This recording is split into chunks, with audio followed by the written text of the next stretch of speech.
Chapter 88. Heeding Whispers. There's a beat of silence after Artem's announcement, followed by Jean saying, "Well, that's anticlimactic. Back to Celadon, then?" Red turns to her. "Really?" "Well, we came to investigate why there were so many of them." "He didn't say they're back to normal. He said they're all gone." "Mostly," Artem clarifies. "Mostly gone, sure." Red steps forward and hands his trainer ID to the receptionist. "Either way, that seems just as worth investigating." "Agreed," Jason says. "If anything, this is even more alarming." Blue looks back and forth between them, then nods to Artem. "Fill us in on the way." They finish registering at the trainer house, except for Jason, who says he'll be staying with his family. Then follow Jason out of the trainer house and toward the tower, which juts up from the middle of the town like a sundial.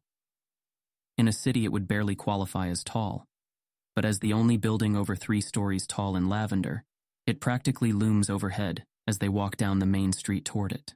The tower became closed to visitors a few hours ago, after they rushed everyone visiting out. Artem explains, hands stuffed in his jacket pockets against the cold as he walks in the middle of the group so everyone can hear him. "It was really sudden, and they didn't really explain why, just said it was some unscheduled maintenance. There are extra rangers on patrol around it, but I asked around and none of them seemed to be new to town, so the tower seems to be empty. But compared to a few days ago, the graveyard around the tower is basically empty of ghosts, so the extra rangers are basically just walking in circles. Visitors usually don't encounter many ghosts as long as they stick to the public mausoleum," Jason says from the front of the group. "If they didn't close the tower when there were extra around, why would they close it now that there don't seem to be any?" "Maybe they're not actually gone," Jean asks. "If we assume they closed it for a good reason, that makes more sense, right? Hard to see how a lack of ghosts would be dangerous." "All depends what's causing it," Leaf says. "She's right." Jason's voice is tense.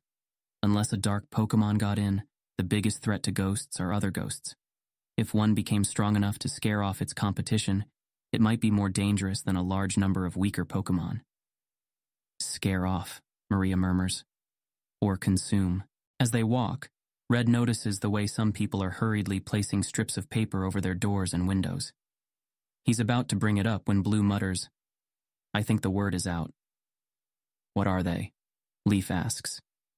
"Ofuda."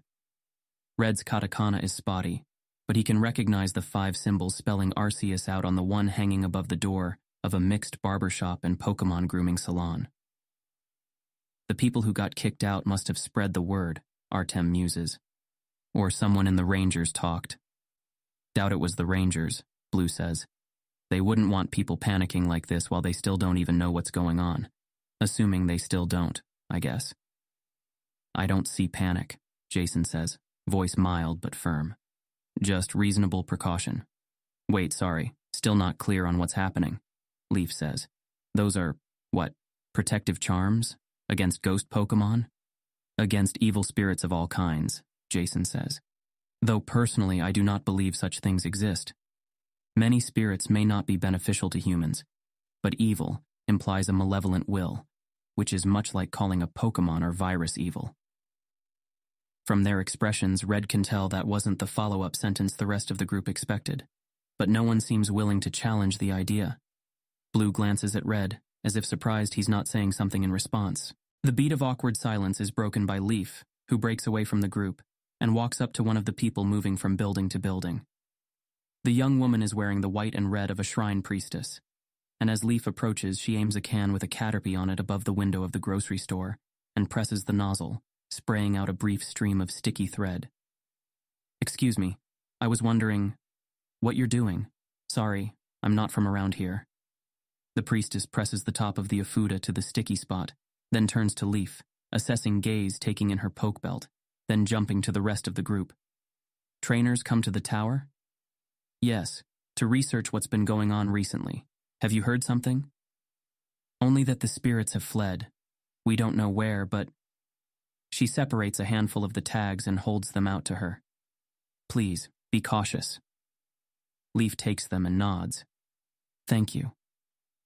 She returns to the group, looking dubiously at the paper, but then her nose wrinkles and she brings them close to her face for a moment before holding them out far from her body. When she gets closer, Jason steps forward, and she turns so he can take one, slipping it under his poke belt. "They've been soaked in Repel," she explains to the others as she peels one off and follows Jason's example. "I thought this was spiritual?" "You're like Red," Jason says, seeming amused, thinking the world of spirit and matter are distinct and exclusive. The Repel is for Pokemon, and the prayer is to strengthen the Repel against ghost types. "And that works?" Leaf asks, glancing at Red, who already has his Pokedex out.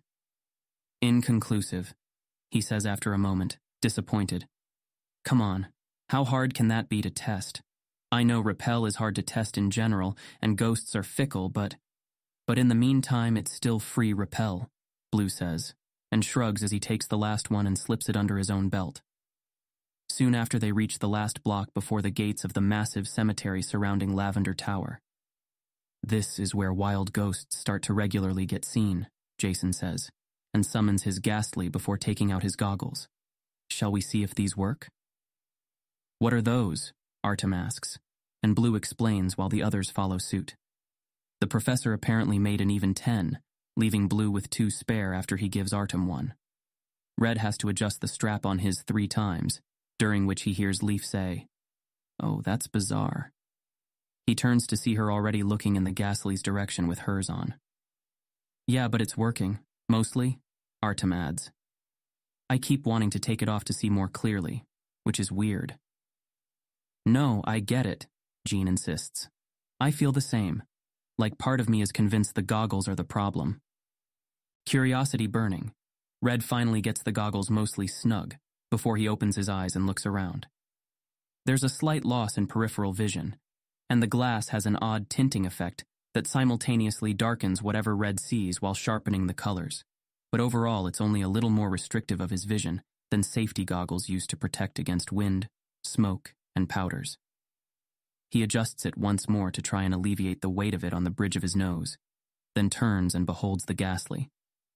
It looks normal, or rather, normal, as he's been taught to see it on monitors and Pokedex screens. It's not quite like a camera would capture it. The haze around the dark central sphere seems more opaque, which makes it hard to make out the large white eyes that seem to stare into his soul, or the pink tongue that flicks from its mouth. But Red sees these things, and they don't make him recoil.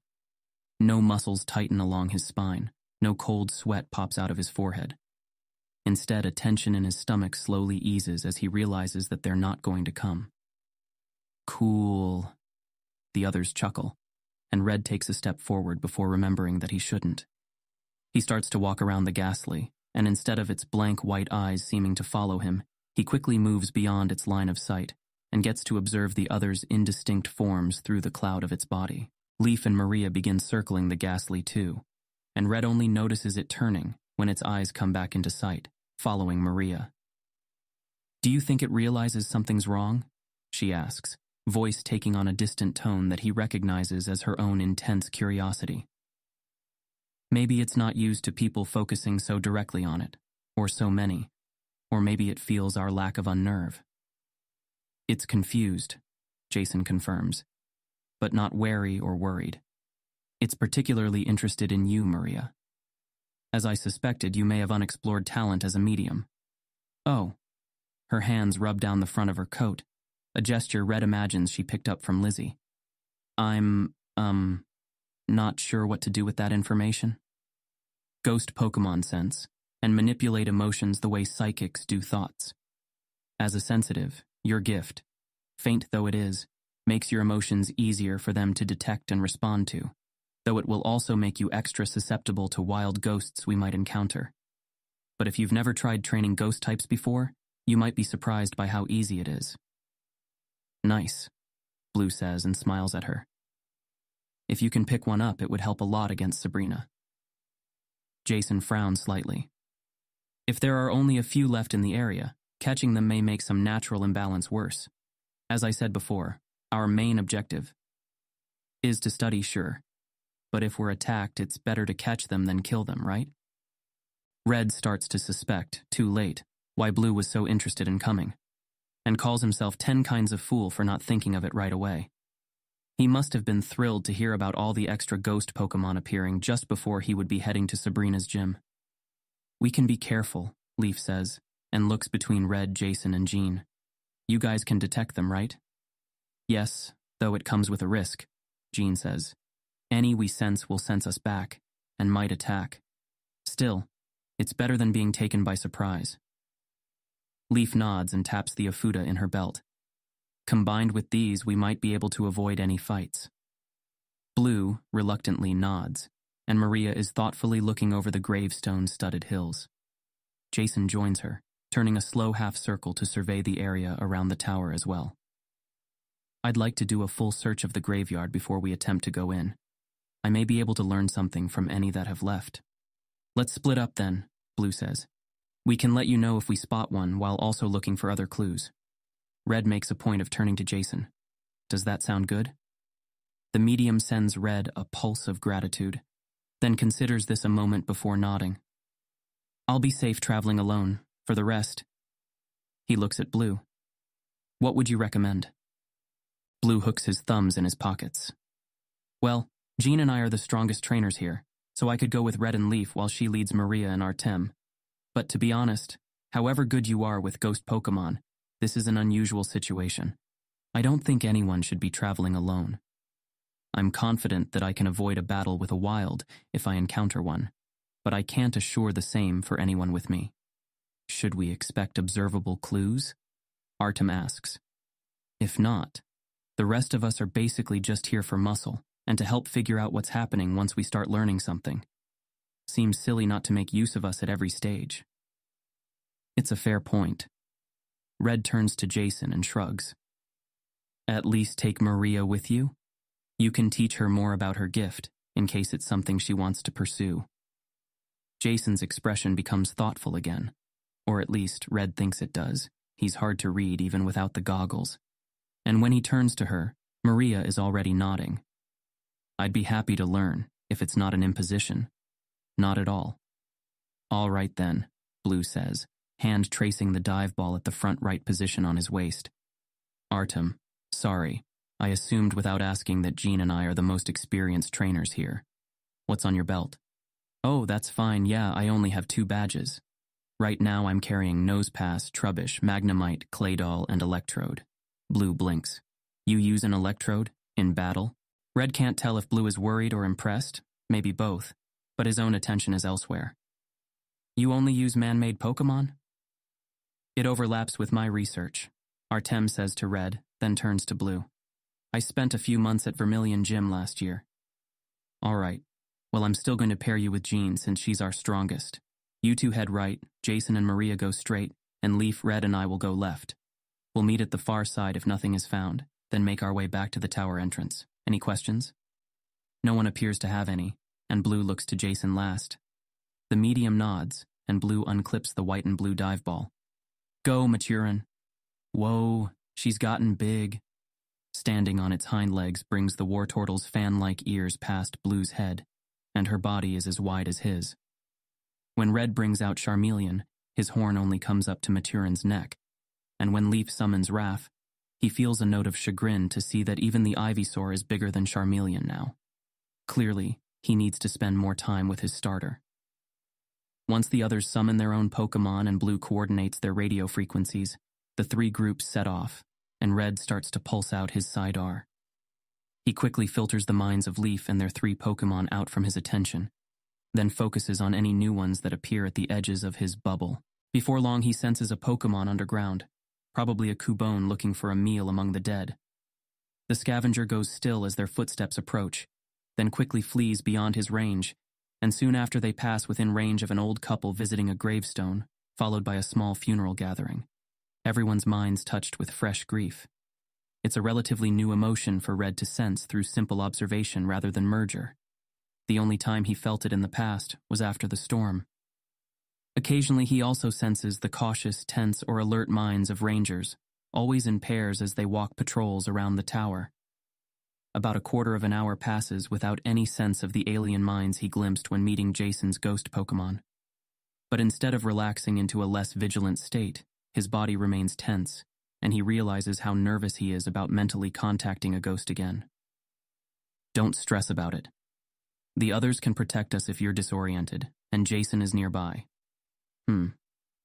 Usually unpartitioned Red isn't the optimistic one.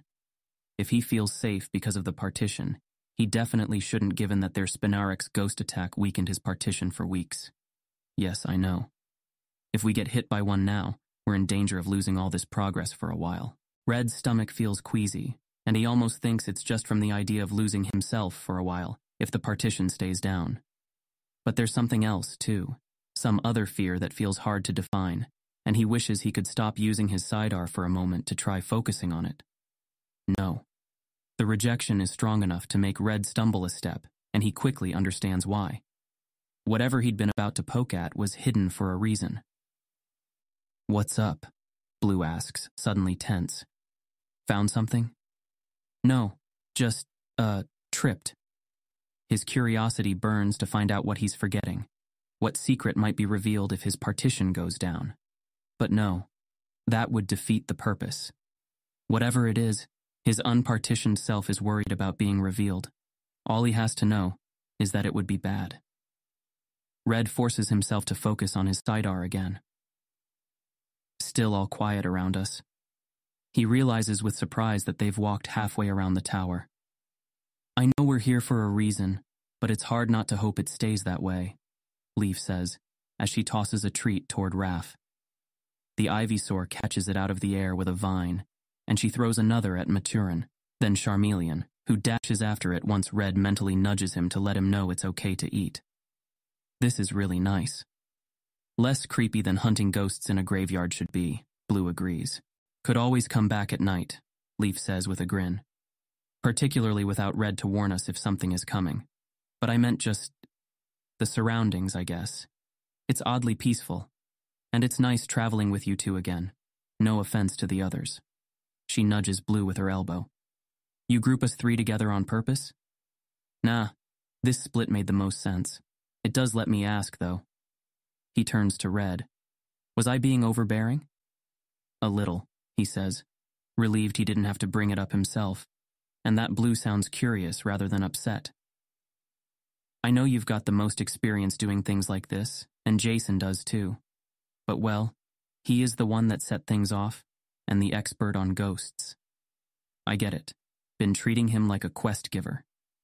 Blue sighs, breath pluming out in front of him. "Still feels like a waste not to catch whatever Pokemon we can find, especially if they're suddenly becoming rare. And I know Sabrina is going to have a couple psychic fighting types waiting for me. Isn't there some way you could attract them to us, Red?" "I thought about it," he admits. "I don't think any ghosts hunt by sound, though, or by smell. They like to feed on psychics or other ghosts, so Jean or Jason or I would have to just project out something that would make us seem vulnerable enough that any ghosts in the area come to feed. Which would maybe get you eaten by a hungry horde." Blue sighs. "Guess I'll just buy a couple ghosts if we don't find any. Getting rid of another self-imposed rule?" "Maybe, yeah. They feel more arbitrary after everything that's happened, particularly my battle with Erica. And I did buy Reeve for Surge, so it's not unprecedented. Just wanted to keep my main fighters those I caught myself, if I could." They walk silently after that, and Red starts to pay more attention to their surroundings. After a minute, he decides Leaf is right. There's something calming about the rows of white and gray stone on green hills beneath the gray winter sky. The faint smells of grass and stone and soil come to him with every cold breath, and the air is still and quiet, almost like the world itself is holding its breath in respect of the dead. He's glad the partition is up, or he'd have a much harder time appreciating all this. Just as he has that thought, he notices a speck of something falling slowly across his field of vision. He looks up, then to the sides, and stops to take off his goggles, blinking at the brighter world he finds himself in. He rubs the bridge of his nose where the weight of the goggles was resting, then grins as he realizes that what he's seeing is the first snowfall of winter descending around them. "Ooh!" Leaf sticks her tongue out and tries to catch a falling flake, and Red watches for long enough that Blue nudges him with his elbow. Red flushes and starts his cider pulses again as he raises his collar and tugs his hat down. About time. Blue opens a container ball from his bag and takes out a scarf. Thought all that shit in Hoenn meant we weren't getting a proper winter this year. Glad we did. It's been years since I saw snow. Leaf ties her hair up, then pulls a wool hat out of her bag, while Raph makes a plaintive sound and rubs at his nose. Relax, you big baby. It's a snowflake, not an ice beam. Still, she withdraws him, and Red replaces Charmeleon with Pikachu, while Blue swaps Maturin for Aiko's Eevee. She's grown as well, as tall as Blue's waist.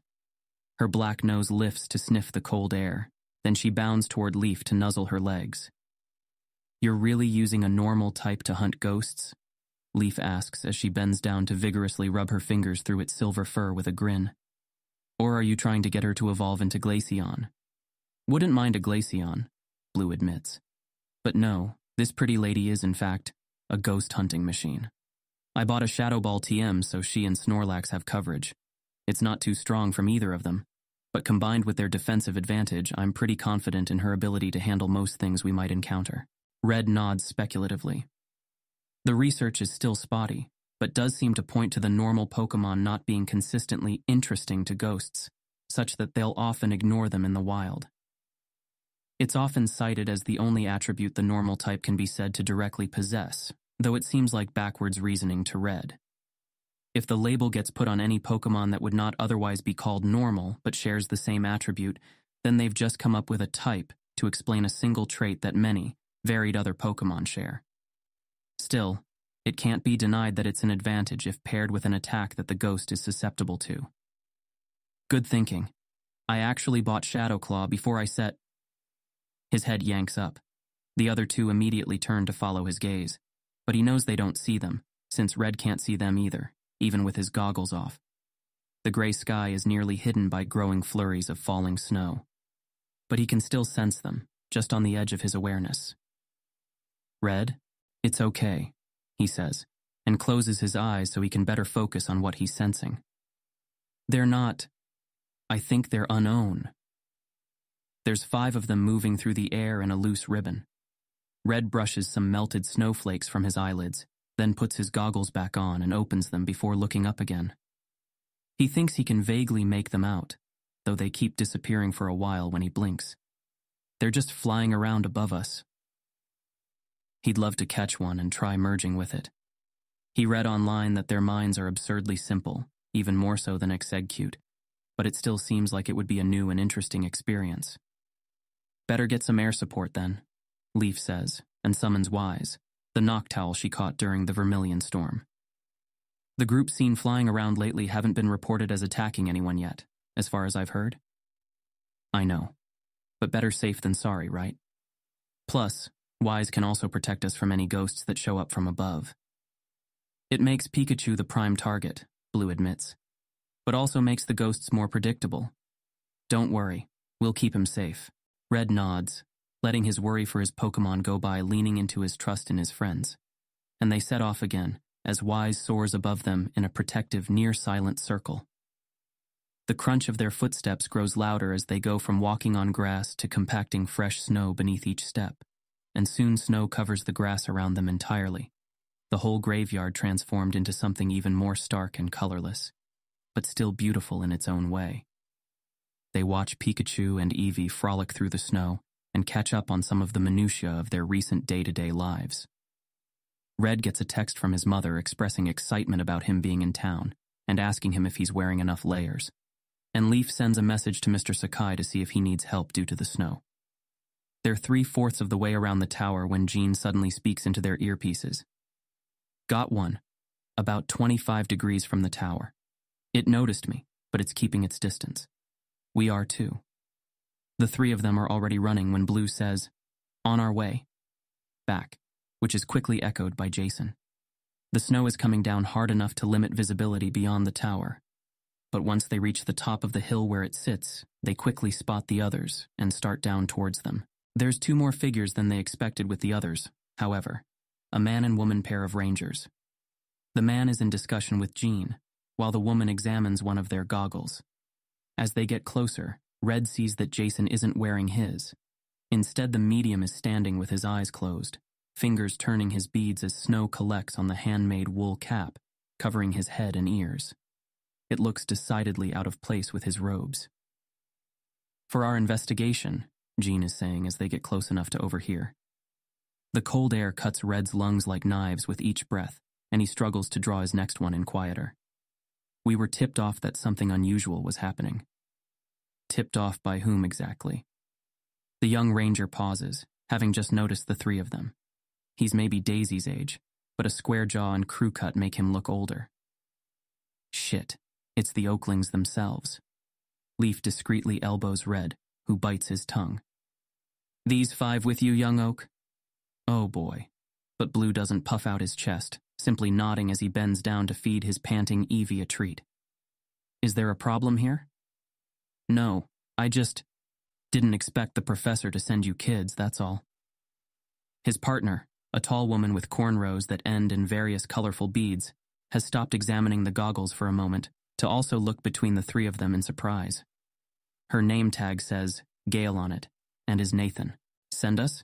I mean, he knows we're here, but it was our idea to come. Blue is frowning slightly. We made a public post about our intent to investigate the tower a few days ago. A few days? Oh, because of all the ghosts that were showing up. But if the professor didn't send you today? Nathan glances at his partner, but Gale is focusing on the goggles again. After adjusting the strap to fit her, she summons a Miss Magus. Red instinctively looks away, then remembers he's wearing the goggles and turns curiously back. It looks like a floating puppet, some elaborately designed piece of purple and violet cloth with 3 red gems embroidered on the front and painted on yellow and crimson eyes. Huh, she says as she withdraws her Pokemon and takes the goggles off. It really works. Shit, how come we don't have this stuff? Nathan shakes his head and turns back to Blue. Would your grandfather be willing to make a couple dozen of these for those of us stationed here? Maybe. I can call him? Please do. We're happy to pay, assuming they don't cost a fortune. In the meantime, we may have to appropriate this gear for our own investigation. There's a moment of silence, and then a lot of people start speaking at once. Wait, but you... We're here to... That mean you found... Can help if we... Guys, chill, Blue says, hands up to either side, and the rest of the group trails off. Blue nods to them, ignoring Leaf's grin, then looks at Jason, who's still standing silently with his eyes closed. Everything okay, Jason? Yes, the medium replies, voice flat and distant in a way that Red recognizes from their merging practice. He realizes Jason is sweating, despite the cold, and feels guilty for not noticing before Blue did. A quick pulse of his sidearm confirms that Jason is attempting to merge with a nearby Ghastly, and also reveals that both rangers are dark. Wait, what's wrong? Gale's alarm turns her voice sharp, one hand dropping to her belt. Are you being attacked? Not quite. From your perspective, perhaps. Carry on, please. Don't worry, Blue says to the rangers. He knows what he's doing. That's what I meant to tell you. We would, of course, be happy to assist by lending you our equipment if needed, but I believe we could be valuable resources ourselves.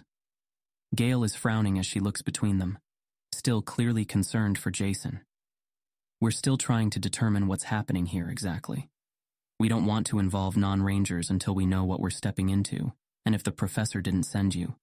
Plus 3 of you are psychics, which puts you at higher risk. Not just any psychics, Red puts in. If he's going to learn to flex his status, might as well start now. Jason and I are Sabrina's students, and he's an expert on ghost-type Pokemon. He hopes Jason doesn't pick this moment to contest that label. And Jean is from Celadon Gym. That I guessed, the ranger says, voice wry. And the rest of you? Are you ghost experts too? Trainer and researcher, Artem says, raising his hand. Trainer and journalist? Leaf tries, raising her own. Also, I might have special love powers that help calm psychics and might work on ghosts. Both rangers, Artem and Jean, all stare at Leaf while Maria raises her hand. I'm not really sure why I'm here, other than curiosity and a desire to be helpful. Oh, trainer. But also Jason says I might be a non-psychic medium, which I didn't know existed, so I'd like to stay and learn more about that if I'm allowed. Love powers, a bemused Jean repeats as Blue murmurs something to Maria. Of course, the thing with the Abra. Artem looks excited. You think that might keep you safe from ghosts? Or is there some other experiment you've run that hasn't been publicized? Leaf shrugs and tosses a treat up for Wise, who snaps it out of the air. It seems to calm other psychics that I'm around, though I've only tested it on tame ones, and know they aren't naturally scared of humans, so maybe it won't be as reassuring, but... Look, it's not just about the ghosts, Nathan interrupts.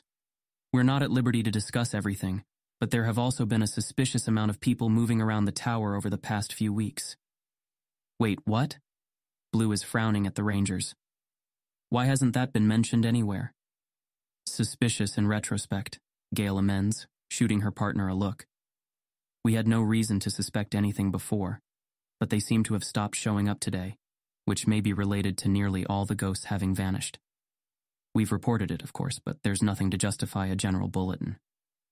So you thought the professor sent us because he was told about what's going on? Blue smiles. When really, we were already on our way. I bet Grandpa won't even read your message until sometime tonight. What do you plan to do with the goggles anyway? Red asks. If the ghosts are mostly gone, and the mysterious people aren't showing up. The Rangers share a look this time, and Gale sighs. All right, this is above our pay grade. Better let the sergeant know and see what he says. Nathan nods and steps away, presumably to make a call, while Blue gives Gale a charming smile. So what can you tell us? Red lets Blue handle that, walking over to Jason with Pikachu trailing him in the snow and settling between his feet. Red drops some berries for him as he studies the medium, who's still standing with his eyes closed, face pale, but for twin red spots on his cheeks. His fingers are clutching his necklace beads rather than turning them, and Red feels worry spread through his gut. Hey, Red murmurs. Anything I can do? Jason grunts back and swallows. No, just need time. Jean joins them, and Red turns to her. Were the Rangers here when you found it? No, they saw Jason and Maria running to us and came to see what was wrong. She's still watching Jason, brow creased. Amazing that he can continue to do this while being attacked. Well, what? Red looks back at Jason in horror. He said he wasn't... Wait, shit. It's the usual thing he does of framing things in his own way. Red remembers being hit by the Spinarak attack again, and winces as he imagines being constantly hit by something even stronger. How is he doing it? I don't know. Some very specialized and skillful use of amnesia, perhaps, or a unique mental shield, or something in his state of mind that makes the attacks less harmful than they would otherwise be. Red considers it a mark of personal growth that he doesn't immediately decide to try mirroring Jason's mental state. Of course, that could just be his unpartitioned self sending him some restraint. Not really. Kind of hard to stay interested in anything at the moment. Red understands. He never did visit Dad's grave, and being around other Rangers is sometimes triggering. He's glad the partition is there to keep him able to focus on the puzzle in front of him, but knows he should probably talk to Dr. Seward about how he can build up to visiting the Pallet graveyard. For now, he needs to focus on the puzzle in front of him. It's easy to think of the reasons to merge with Jason right now. They may be about to enter the tower, in which he may get attacked by a ghost. And there's no other opportunity to try mirroring a live attack, since Jason can't exactly order his own Pokemon to attack him, and Red doubts anyone else with one would, unless Red sets up another research study. For reasons not to do it now. Well, those are obvious too. It might go badly and mess things up for Jason, or mess up Blue's plan to get them all involved in investigating whatever is happening. Also, it might be really painful and unpleasant to have his partition get ruined for a while if something goes wrong, and that itself might cause bad stuff he can't even think of. Meaning there are some known unknowns, which Red should probably work to shift to knowns before he tries it. Ask Jason. We don't know what we might face in the tower, and we need to be prepared. It's not pessimistic, I'm being appropriately cautious by planning for things going wrong. Things always go wrong. Do you want to lose another friend? No, morbid would be... Red? Jean is looking at him with concern. Are you all right? Yeah, fine. Why? You were muttering to yourself. Well, that's awkward. Better keep an eye out for that. I was just thinking, I might be able to learn to do it if I could join the merger for a moment. I'll only do it if Jason says it's okay, though. Do it, Jason says, almost before Red finishes talking. It takes him by surprise, and he almost asks if the medium is sure before realizing that now probably isn't the time to pester him with questions. Trust him to know what you can handle. He does when it comes to ghost Pokemon. But first he summons a container box to sit on. Pikachu jumps into his lap and curls into a warm, fuzzy ball, and Red uses the mouse's rapid heartbeats against his thigh to ground himself before extending his senses. The merger is difficult to focus on at first. While he expected a fierce strain of mind against mind, oddly enough the impression he gets is calling it a dance would be aggrandizing it. It's nothing so coordinated. Instead, the ghost is keeping its distance, while Jason keeps trying to gently merge with it, only to be driven away by an attack for a few moments before trying again. Or maybe attack really is the wrong word. In terms of effort from the Ghastly, they seem like the equivalent of a Meowth batting at a hand trying to pet it at the wrong moment. Most Pokemon would probably get more irritated and lash out, but he remembers Jason saying that ghost Pokemon experience time, space, and the order of events in very different ways, and this is the first time he's seeing it in action. The Ghastly seems locked in a loop of indifference, as if everything happening is happening for the first time. In return, the medium is only trying to share one sense at a time, and waiting patiently for more even as he's hit by something that he quickly shuts down. Sometimes it's a memory that gets amnesiaed, or an emotion that he partitions. But whatever the effect, he's ready to abandon that part of himself and humbly try again. Humility. It's hard to think of how it wasn't the first thing he noticed. The medium is radiating it, his entire being focused on a sense of unassuming deference to the ghost's preferences and desires.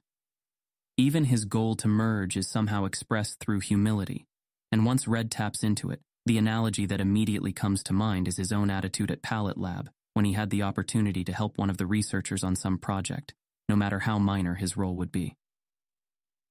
"Let me help," Jason sends without words, only to be hit by something that feels like intense disgust, evoking memories of a time Red stepped in poop barefoot as a child and started crying with the intensity of how unclean he felt, wanting to crawl out of his own skin. Partition, reorient, extend. Let me learn. Agony, sharp and debilitating, lying with a broken arm that sent pain lancing through him as he struggled to stay still on the forest floor.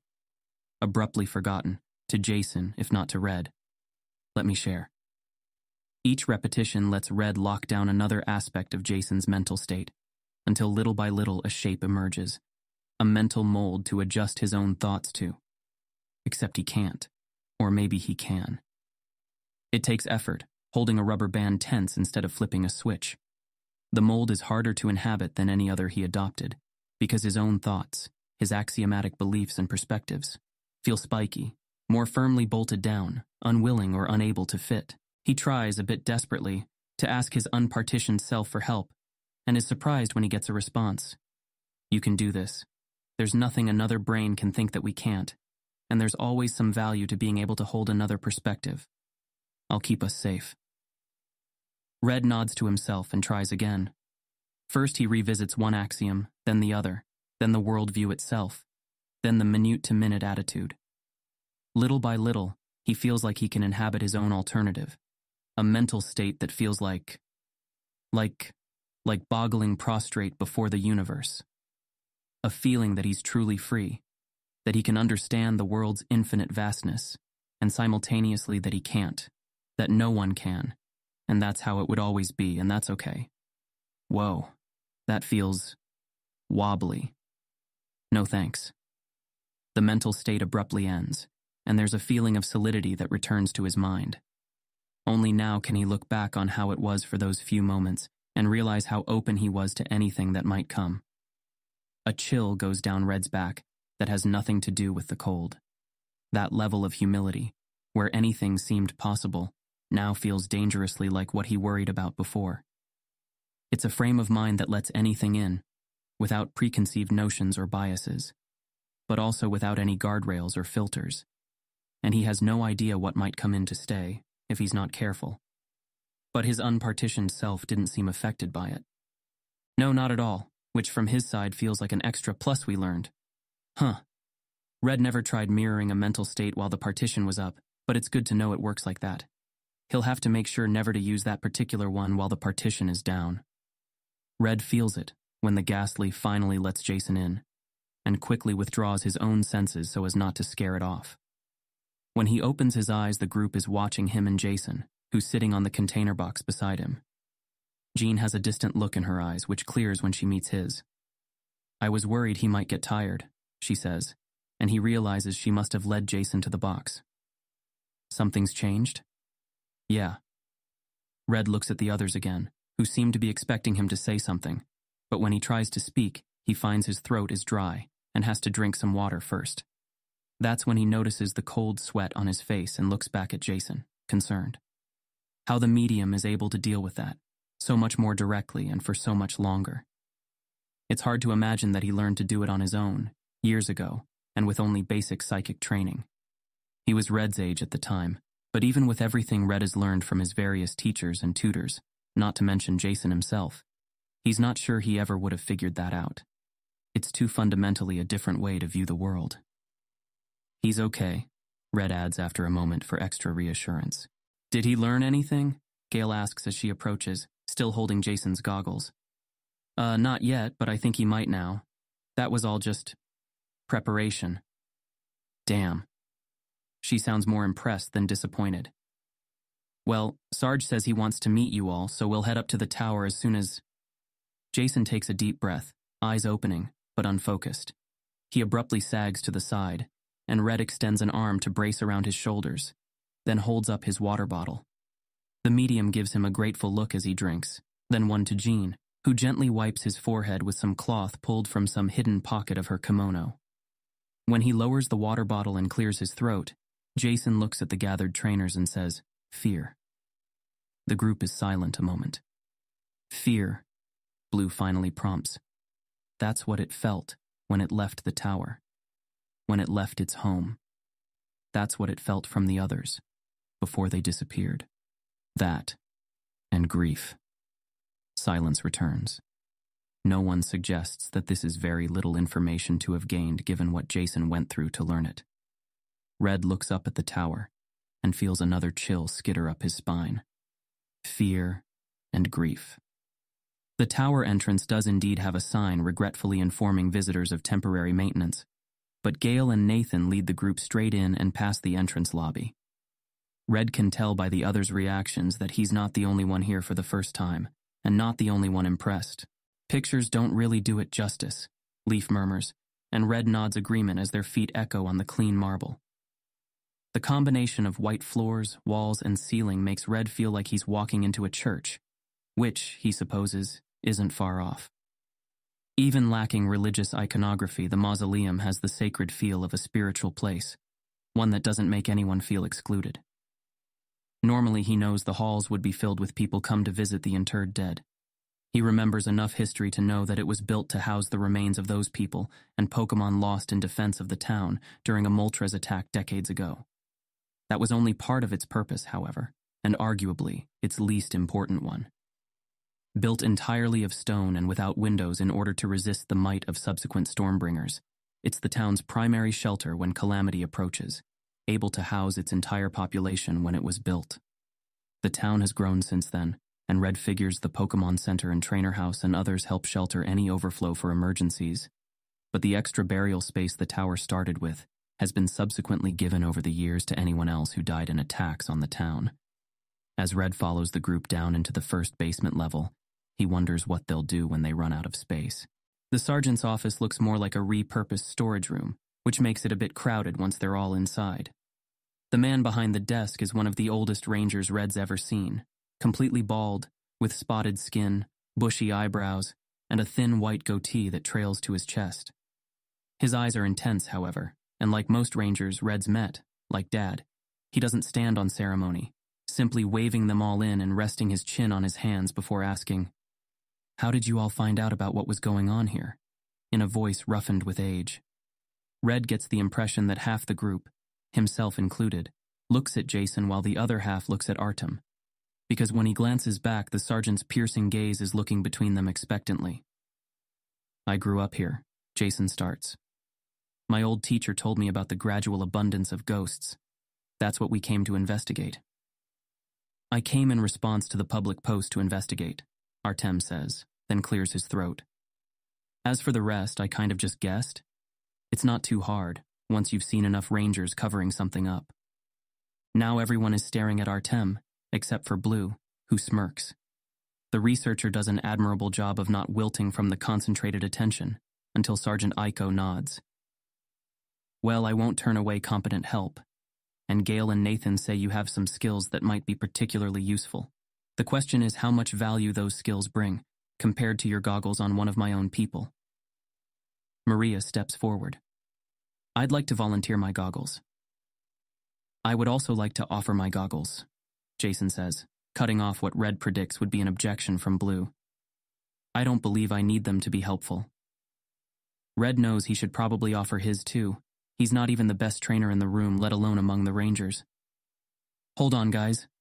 Blue crosses his arms, staring levelly at the sergeant. I'm happy to call Gramps and see how quickly we can get more goggles to your people, but first it would be nice to know what you need them for. There's been no reported incident here to warrant immediate appropriation, so what's the secret danger that you don't want the public to know about? Artem is right. I've been in a situation like this before, down to the Ofuda being plastered all over town because the civilians were afraid of things the Rangers weren't telling them. Unless your people are all very good at not gossiping, which I'm guessing you're not sure of by the way you asked how we know what's happening. This secret feels like it's only got a couple days of life to it, Max. Sergeant Iko meets his gaze for a few tense heartbeats, and Red imagines the rest of the group is also holding its breath to see how such a bold challenge will be taken. Then the Ranger smiles ruefully and runs a hand over his smooth head. You have to understand, this is supposed to be the safe retreat for the town. We've done our best to ensure people can feel safe with ghosts randomly wandering in their midst. Luckily, though they give people a fright sometimes, they've only rarely gone really hostile. Until about 4 hours ago, when some unidentified phenomenon cleared out the top floor. Oak, Tanaka, Birch, Akita, Abe, Morty, Harrow, Agatha, everyone who might be interested in this has been told, but it doesn't appear to be directly dangerous, so right now it's mostly an intellectual curiosity. But given the previous buildup of ghosts and their sudden disappearance, it's hard not to be worried. What's the phenomenon? Red interrupts, unable to help himself from getting excited. Fear, Jason guesses, voice distant. And grief. The sergeant doesn't even look surprised that he knows. Along with visual distortions, possibly hallucinations. In my case, it was like the walls were closing in. I couldn't stay for more than 20 seconds before feeling like I was going to collapse into a heap and cry like a baby. He speaks with the flat, simple tone of someone relaying what he ate for lunch. It feels like surreality, but not focused on a particular Pokemon, or not one that we've been able to catch sight of yet. It's possible the goggles do nothing, but I'd like to find out as soon as we can what's causing this. Even this news doesn't keep Red from dancing his weight from foot to foot, and he sees the same excitement in Artem's face. They share a look, and a nod that Red doesn't even understand. What did he just instinctively agree to? Collaborating on a paper? Or maybe it was just an acknowledgement of mutual excitement. Leaf subtly elbows Red again, and he realizes that he should probably not look too excited. Everyone else seems pretty grim, but come on, it's not like anyone's died. Yet. And the suspicious people? Blue asks. Iko looks from Blue to Gale and Nathan, and Red doesn't need his powers to sense their chagrin. Still looking into it, but so far we've got nothing. Cameras are hard to keep in good order inside the tower. The ghosts seem to like breaking them. But I've got a man looking through footage around it for the past 2 weeks, and so far no one's been caught doing anything suspicious. Blue rubs his face. Just to check. You guys would have noticed if an Absol ran upstairs somehow? Red remembers his story about the caves. You think this is pressure? I guess it does sound more like it than surreality. He turns to Jason, who looks troubled but nods. Or maybe some ghost has it, but a strong dark Pokemon would probably kill or scare everything away, right? I'm not going to say impossible, Gale says, because clearly something unusual is happening. but I think someone would have noticed if a dark Pokemon was running around in here. She grows thoughtful. Unless a renegade summoned it on the top floor, Leaf says, voice grim. Or it flew, or climbed through a hole in the roof. Red looks around. Has anyone flown overhead to check? The room is quiet a moment, and then Sergeant Eco turns subtly to Nathan, who nods before stepping outside. Be careful, Blue calls after him. It might actually be on the roof. I'd like to request permission to check the top floor with your rangers, Jason asks the sergeant. At the very least, I'd like to go to the second or third floor and see what I can sense from there. I'd like to go with him, Red says, and Jean adds, as would I. Me too. Artem shrugs. Not a psychic, but there's not much else I'm here for. I suppose I can join just to listen in, Maria says, and Blue smiles at her before turning back to Eco. Assuming that's okay with you, I'll step outside to call my grandpa and make sure he got your message. Blue unclips a container ball. Meanwhile, there are 3 spare goggles for your people to wear in here, and the rest of us can lend you ours if you want to try another check of the top floor. The sergeant taps his fingers on the desk, then looks at Gale. Call everyone in. If something goes wrong, I want to make sure we're ready to handle it. She nods, and he turns to Blue. Go ahead. If he can make more goggles for us, I'd appreciate it. And if he can't come himself, a new phenomenon like this, possibly a new Pokemon? Red grins. He'll be here. Well, then I want to be able to provide him with as much info as we can. Gale, tell Amy to watch the door. Yes, sir. She leaves, and Eco gets to his feet, scanning the group once more before saying, Welcome aboard. They go upstairs, and Red uses the downtime to visit the washroom, feeling nervous flutters in his stomach at the idea of what might be waiting for them at the top of the tower. Little by little, the excitement gets dwarfed by something else. The memory of the casino, of being trapped in rubble, in pain while people died and fought around him. He takes a deep breath, tries to ground himself in his body. Simple sensations, like the feel of his shirt and jacket and hat, the press of the ground against his shoes. What's the worst case? Renegades with some Pokemon that can use pressure, but with a small army of rangers, will probably be fine. There might be casualties. And even that's not really the worst case. There are many others, like some new Pokemon with abilities we can't imagine, or even a new legendary, freshly born and ready to wipe out the town if bothered. Get a grip, he mutters, staring at himself in the mirror. He's overcome fear before he can do it again. Except for that one time.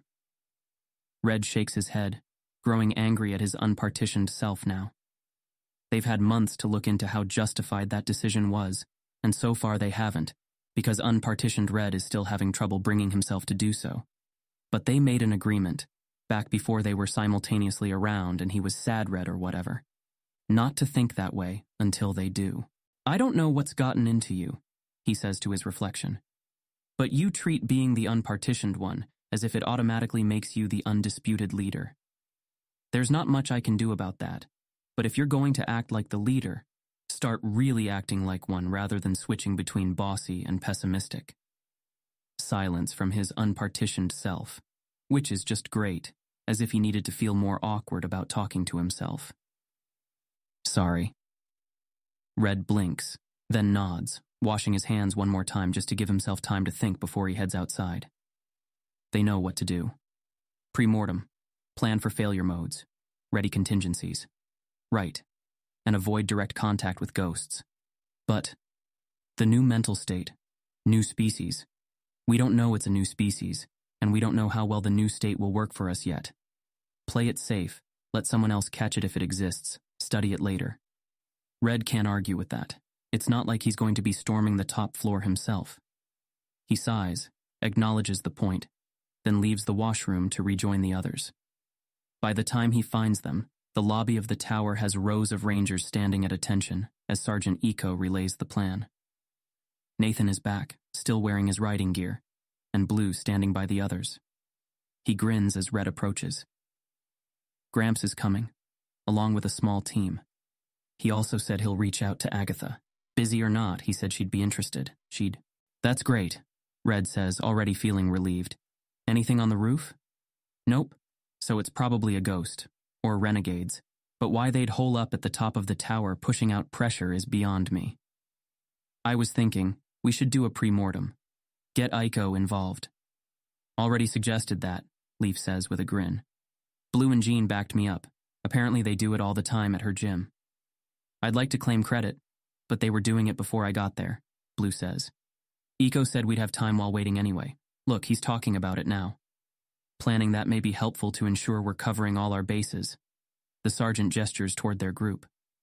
The whole thing might get tossed out once the big brains get here, but I don't intend to be seen as sitting on my thumbs waiting to be rescued.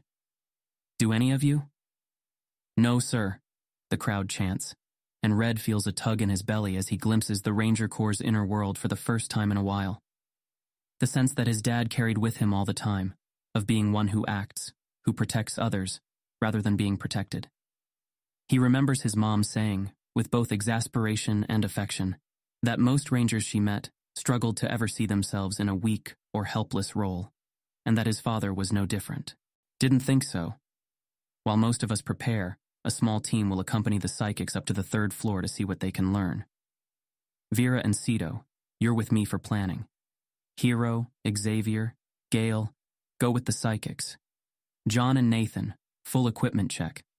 Hop to it, everyone. Most of the 24 Rangers start unbuckling their belts and supply bandoliers, while 6 approach the group. As Eiko hands the extra goggles they brought to the Rangers that would be accompanying Jason, Leaf turns to Red and smiles. Good luck. See you soon. He steps away from Leaf and Blue and makes his way toward the stairway with the others. It's wide enough that they can walk 3 abreast, and Red ends up in the 3rd row with just Artem, who turns to him as they start climbing. Hey, you know the professor, right?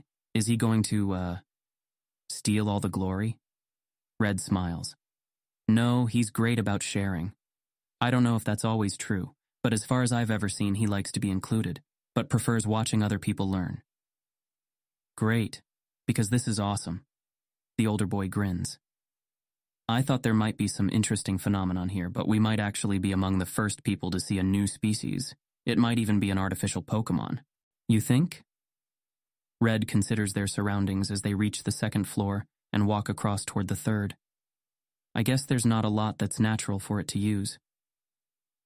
Hallways in either direction from the main corridor are filled with cushioned benches and seats, incense burners, and small fountains, while the walls are lined with sarcophagi nameplates. Yeah, assuming it didn't arise out of a pillow or something, there's nothing here but stone and bones. Let's see. Full list might be ghost rock, ghost ground, ghost water, ghost fire if we're counting the incense. Hey, we could find an electric version of the lampant line if it comes from a light fixture. I always wondered what came first. There, the candle, the lamp, or the chandelier. It could also just be another ghost poison, Red points out as they reach the stairs to the 3rd floor. It's strange to be in a place where the stairs only go up 1 floor at a time and are located so far from each other. No reason all Pokemon that come from a decomposing body have to be the same species, right? Yeah, but... Eh? Seems boring. He smiles. Not scientific, I know. We don't even know if it's a new species yet. Still, if it is a new species, I'd prefer some variety. We've got enough poison Pokemon in Kanto already anyway. One of the Rangers just ahead of them grunts. They reach the 3rd floor, and the pace slows as Jason looks around, then finds a hallway full of cushioned chairs and benches to sit in. First, he finds a small fountain, which he uses to wash his hands in the same cleansing ritual he does at home. As he does so, Red sees some tension leave his shoulders, and then he sits on one of the benches, folding his legs beneath him. The rest of the group joins him except for the Rangers, who stay standing. He looks around at all of them, seeming a bit unsure if he should say something, until Gale prompts, Is there anything we can do for you? No, thank you, just be ready. What should we expect as a worst-case scenario? The medium hesitates. There's a very small chance that it attacks us? The Rangers share glances, then begin summoning their Pokemon, a Krokorok, B-Sharp, and Gale's Mismagius again. It's unusual for a dark trainer to raise psychics or ghosts, and Red reminds himself to let Blue know she is one, in case he wants to ask her questions about it. Red wonders if he should summon his own Pokemon, But no, there's limited space in the hallway, and he's not here for that. Instead, he closes his eyes and breathes deep, briefly touching the minds around him. Jason, most familiar, is preparing himself for what he expects is going to be another painful attempt to commune with a wild ghost. Red sends him a pulse of reassurance and confidence, which he responds to with gratitude. Maria is second most familiar to him, worried and uncertain of herself, but also excited and curious. Artem is buzzing with curiosity too, and he can't sense anything from Jean but cautious anticipation, which mirrors what the two rangers beside Gale feel as they prepare for whatever happens. Red is careful not to linger on the Miss Magus, but just sensing it is enough to feel uncomfortable, the psychic equivalent to a room full of overlapping voices that he can almost make sense out of. "I'm going to begin," Jason says, and Red focuses his attention on him. He can't reach as high as the tower's top floor himself, but he can watch as Jason extends his mental senses up. Not literally, of course. Jason's mind doesn't actually go anywhere. But he can tell Jason finds something, because his tranquil thoughts suddenly ripple with unease, then grief. Red watches him attempt to do the same thing as before, to partition the emotion away. It takes him longer, and Red catches a splash of what he's feeling, having to push down his own memories of Aiko and his dad until he can focus again. And notice that Jason is still struggling with grief, struggling to partition it again, and again, and again. More and more keeps building up, and Jason just keeps himself open to it, stays humble in accepting what the ghost is pushing onto him. So much that Red has to switch to boggling prostrate before the universe himself, just to keep himself from wallowing in memories of Aiko's laugh, her father's tears, Dad's smile, Blue's heart-wrenching sobs as a child, a memory he barely remembers. Loss and grief. So much grief. "Yes," Jason says, not with words but with being as he accepts the pain and extends an open hand for more, tries to form a connection. Understanding, agreement, shared sorrow. But it doesn't stop, and Red finally recognizes that something is wrong when Jean projects not just worry, but alarm, and it doesn't reach Jason. Red tries to do the same, and the openness that Jason holds forth just doesn't see it, is too full of what he's sensing from the ghost. Red forces himself to ground and opens his eyes to see the medium's face twisted in grief, tears pouring down his face. Maria is sitting beside him with his hand in hers, but looks unsure what to do, and Red feels dread and horror rising up in him. Trapped. Jason is trapped. There's got to be something he can do. "Hey," Jean says, kneeling in front of Jason and gently shaking him. "Hey, come on, Jason, come back. Gray. Think. What would he do for you?" Red is frozen with indecision for a moment longer as the Rangers start to tersely discuss carrying him downstairs, then rushes up into the fountain. He takes the ladle and fills it, then carries it back to Jason and holds up his palm. "Don't mess it up. Left hand, right hand, left hand." He lifts the hand to Jason's lips so he can drink. "Come on, drink." Jason's lips twitch, and Red lets his hand drop, then hurries to pick up one of the incense sticks, heart pounding as he moves it over Jason's body. Placebos are real. It doesn't matter if they make sense, they're real. They have real effects. Come on, Jason. Wake up. Almost too late, Red remembers the prayer beads, and he takes Jason's hand and brings it up to his necklace, moving the fingers over the beads, and letting out a breath of relief as they tighten and move. He holds the stick where it is, just under Jason's nose, and the rational side of him insists that that's what makes the medium finally twitch and shudder and open his eyes, nose wrinkling. Red moves back just in time to avoid being sneezed on, and everyone lets out a breath or cry of relief as Jason blinks and wipes at his streaming eyes. "What the hell was that?" Gale asks, looking relieved but also vibrating with adrenaline. Or maybe that's just Red projecting.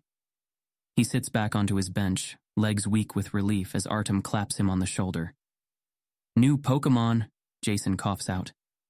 Maria hands him a water bottle, and he takes a long drink before clearing his throat and trying again. "Don't know what it is. Strong, angry." He takes a shuddering breath and closes his eyes, wiping at them with his sleeve again. "Mad with grief." Gale stares at him, then nods. All right, back down we go. Can you walk? Yes. He still leans on Maria's offered arm, looking wobbly, and turns to Red. Thank you. He looks at Jean. Both of you. I could sense you, but... He trails off, then looks up, and blood drains from his face. Oh. Jean frowns, then goes stiff and breathes out. Oh. Gale looks like she wants to grab and shake them. Oh, what oh? What's oh mean? Red was shielding as soon as he ended the link with Jason, relying on his partition to deal with the residue. Now he lowers it to send his own SIDAR pulse out, and what comes out instead is fuck, as he feels the swell of grief return before he can even do anything. He slams his shields back up and turns to Gale. It's projecting now because it might be a suicidal, so... He remembers what he told Blue earlier and feels his heart kick back into high gear. I think we're going to have company soon.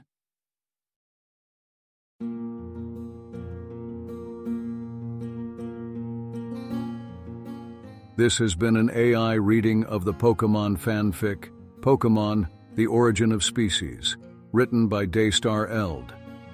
If you enjoy this work, please visit patreon.com/daystareld, where you can support the author. Additionally, if you enjoyed this podcast and wish to help support the creation of others like it, you can visit patreon.com/askwhocastsai, where we are releasing episodes 4 weeks in advance of the regular feed. Thanks for listening.